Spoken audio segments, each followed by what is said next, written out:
नमस्कार जूले, ये आज मेरा चौथा दिन शुरू हो रहा है अनशन का।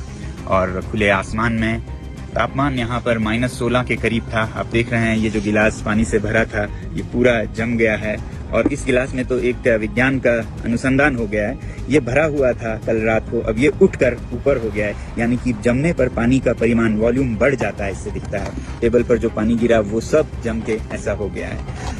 ऐसे में हम अनशन कर रहे हैं, मगर सबसे हैरानी मुझे ये है कि आज तक जो मेन स्ट्रीम मीडिया है भारत की, उसने इस आंदोलन का जो उथल पुथल इस सीमा पर हो रही है इसका जरा भी जिक्र नहीं किया। सीमा पार से एक सीमा हैदर आती है तो उन पर सैकड़ों घंटे चर्चा होती है, मगर भारत, चीन और पाकिस्तान के सीमा पर लद्दाख, इस पर जीरो चर्चा है।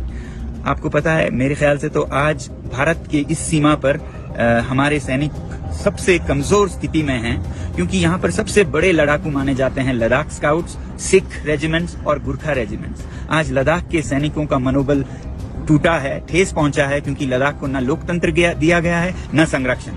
और दूसरी तरफ सिख सैनिकों का मनोबल भी कमजोर है, क्योंकि जो पंजाब में आंदोलन हो रहे हैं उसका असर उन पे भी पड़ता है। और गुरखा सैनिक तो अग्निवीर के चलते 4 साल को वो नकार रहे हैं, और वो अब उससे भी बुरा क्या हो रहा है कि चीन की सेना में भर्ती होने जा रहे हैं। तो वही सैनिक जो हमारे शक्ति थी, जिनके बारे में ये कहा जाता है कि अगर कोई कहे कि मुझे मरने से डर नहीं लगता तो वो या तो झूठ बोल रहा है या वो गुरखा है। आज वही गुरखा चीन की तरफ से हमसे लड़ेंगे। तो ऐसा उथल पुथल हो रहा है, मगर हमारी मेन स्ट्रीम मीडिया जरा भी चर्चा नहीं कर रही है। मेरी आपसे विनती है कि आप एक मीडिया बने और इन वीडियोस को शेयर करें और कहें इन हमारे भारत के मीडिया चैनल से, जो कि चौथी स्तंभ है, पिलर हैं डेमोक्रेसी के, कि वो अपना फर्ज निभाएं। मुझे नहीं समझ आता है वो रात को कैसे सोते होंगे इस तरह के दोगलापंथी में।